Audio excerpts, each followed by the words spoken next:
Hello. So today we wanted to bring a talk about the season we're in, Mm. at least here in the Northern Hemisphere. Sorry for people who are listening to us from Australia and the other part of the globe, but talking about that specific time where the fire is going down and we're getting closer to the earth, where we are descending. The leaves are falling from the trees and the sap of the trees is going downwards more toward the roots than the branches. Mhm. Yeah, and the beautiful thing about this for those on the other side of the world, other hemisphere, is that everything is always in relation, right? Everything is always reflecting as the northern hemisphere is having an experience, right? The earth itself is having the opposite experience, always reflecting back, right? Mhm. Always remembering, always having hope. You know,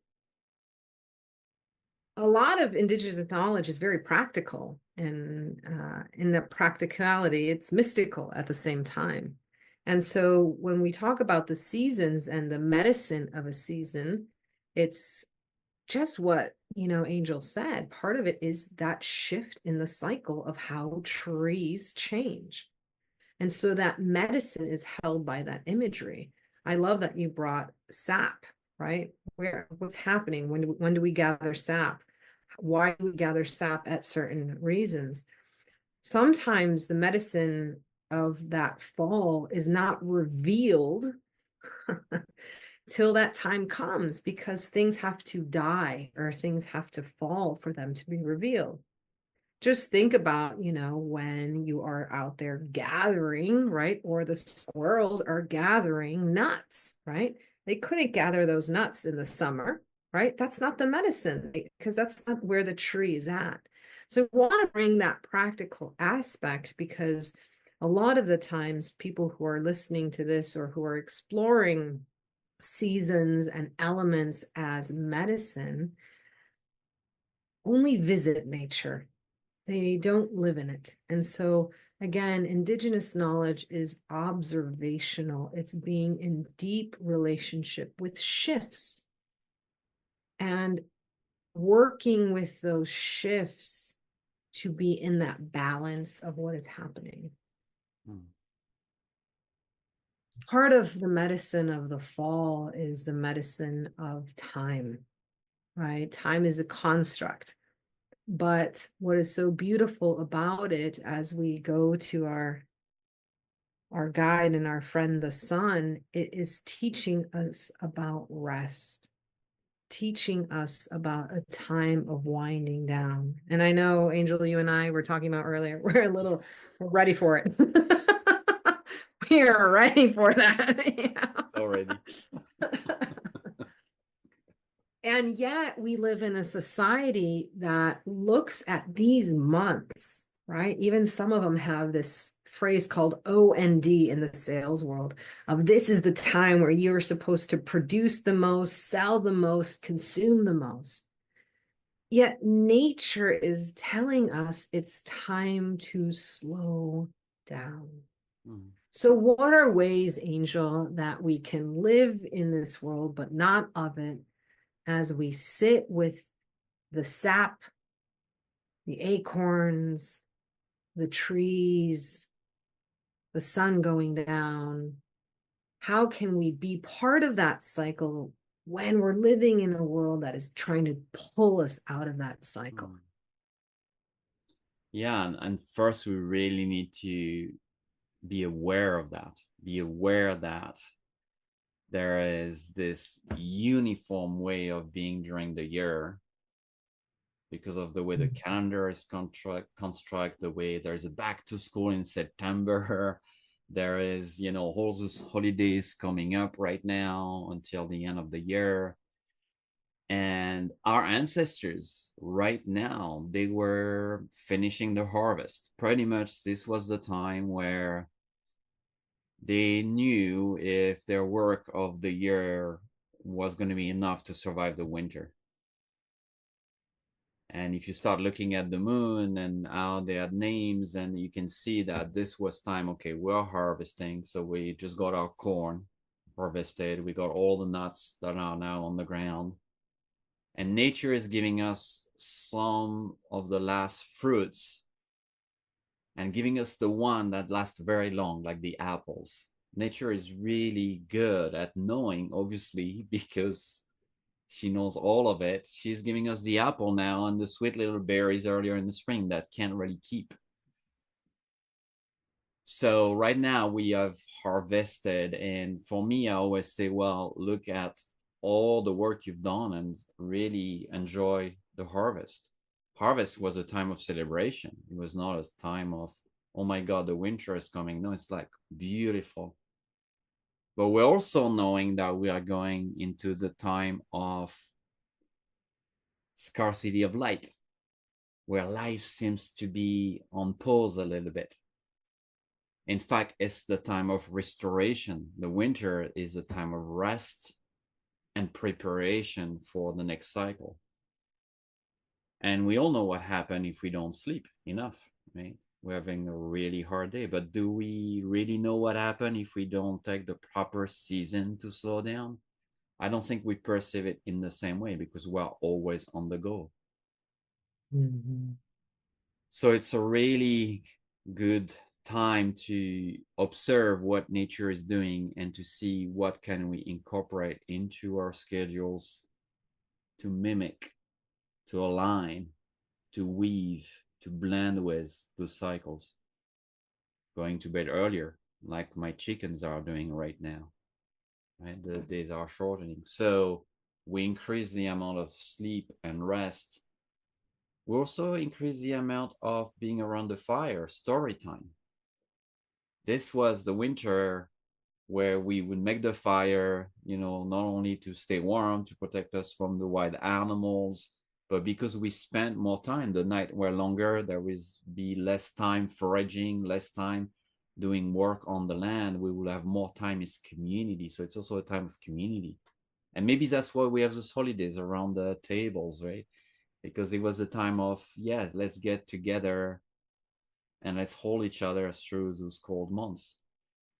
So I think it's an important time to think about our dreams finally, because nighttime is dream time and less light when it's long nights.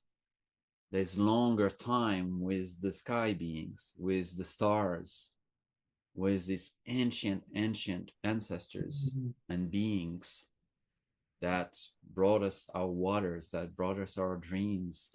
And so it's a really good time to also connect to the darkness, connect to the night. And as a reflection, our inner darkness, our inner night, our inner stillness, our inner void, this belly that is going to burst something in the spring again, but this is time of nurturing it, turning towards it for its wisdom. And then cosmology, this is a time of Ukupacha, the underworld. And she is the creator of everything. She is the soil where we put the seed. She's the belly of the mother. She's the void before the big bang of the universe. So she's the great creator. She knows how to create. She doesn't need instruction. She doesn't need efforts. She doesn't need action. In fact, she needs rest, presence, silence, darkness. So it's a good time now to see how those skills that she has, how those vibrations that she carries, how in tune am I, how open am I to open myself to this vibration, or that my Mhm. fire needs to keep going, that my winds need to keep going, to turn towards the body, towards the earth. And yes, we might feel more tired at this time of the year because the earth is tired too. That's why she's going into rest. Mhm. So there is real beauty if we can harvest every season and harvesting sleep, right? This doesn't mean we mightn't see immediately the benefit of it. There's something beautiful finally about this season is that we really get into a relation with longer time. Times Mhm. felt different. There is a kind of pause or slowing down of those wheel of time that allow us to return to what is much closer to our true nature, which is this space of presence, silence, slowing down. So we're ready for our own spring. I Mhm. get my most wonderful ideas about my life and visions in the heat of winter, in the depth of winter, sitting in front of the fireplace, just, eating slowly, reading a nice book, studying myth, bringing that vibration of imagination and dream. And that's usually when we can dream ourselves into being something else, dreaming, Mhm. even the world, right, into a different perspective. Yeah, this is also the time of the pumpkin or the gourd people, Mm, right? A lot of knowledge in that. It's not just going to a pumpkin patch and cutting pumpkins and eating pumpkins or gourds, but it's the time of making art and rattles, right? Harvesting, because you're going to harvest all of these things, right? That again, a rattle is that memory, right? Because you usually fill it with seeds of when you're telling a story, when you're singing a song, of bringing that idea of beginning, right? Bringing that idea of spring, bringing that idea of potential.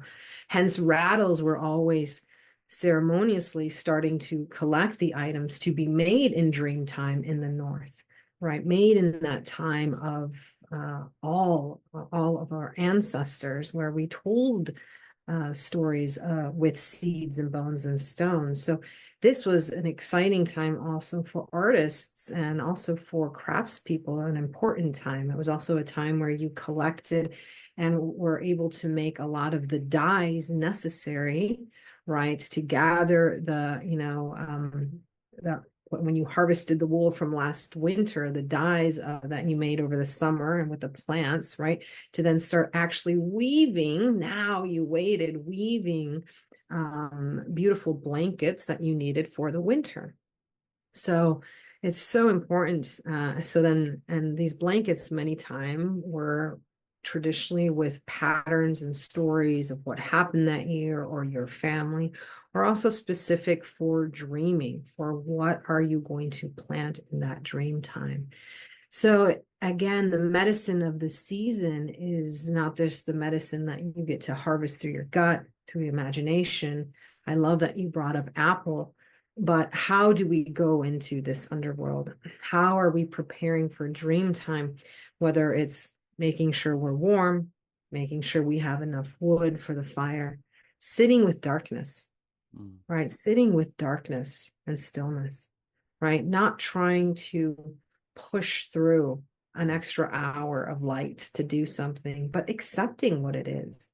I sat yesterday with this beautiful, I was hurrying because there was a storm coming. So I was trying to get all, my sheep inside and the sun's going down I put my sheep in, after they had been out eating, and they all just looked at the sunset that was happening because it was this beautiful sunset with the a storm coming in. So it was very dramatic, right? Clouds here in Hawaii can be dramatic. And I just took a moment, to be with them because these creatures were teaching me about this is the time.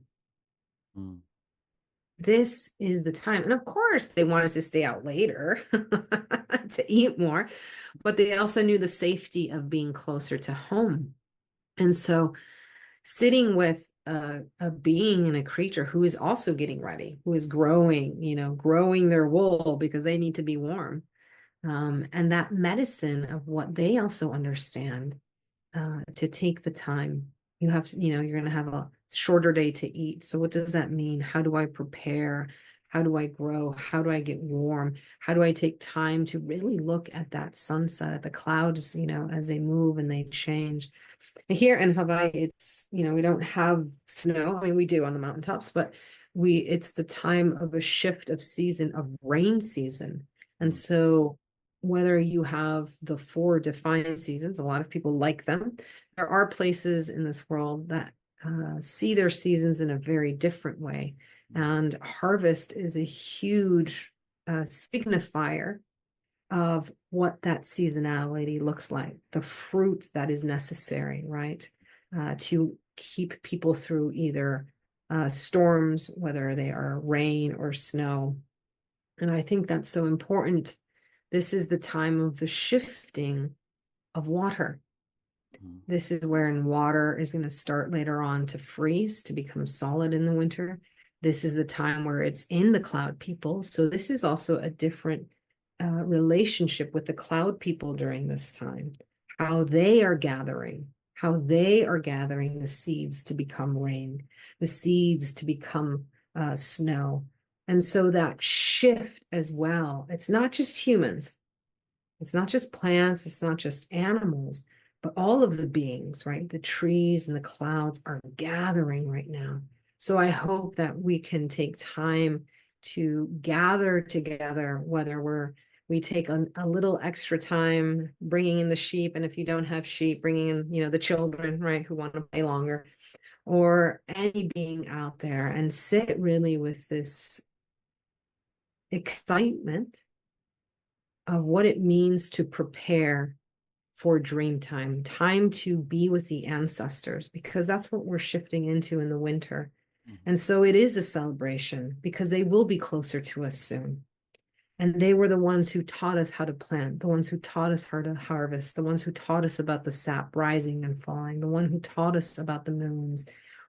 And by taking a time to be in that cycle, even, you know, taking time to eat what the earth is giving you now, right? mm, Seasonal menus, and really take a moment to see that shift and not ask for that strawberry anymore from Chile that has to fly in.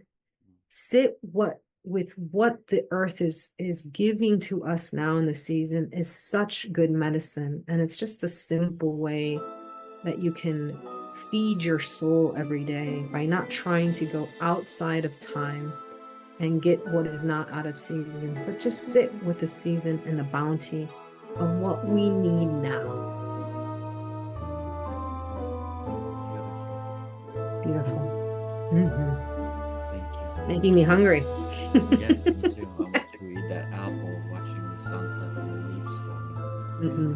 Hmm. Hmm. Beautiful. Thank you, everyone. Thank you. Thank you.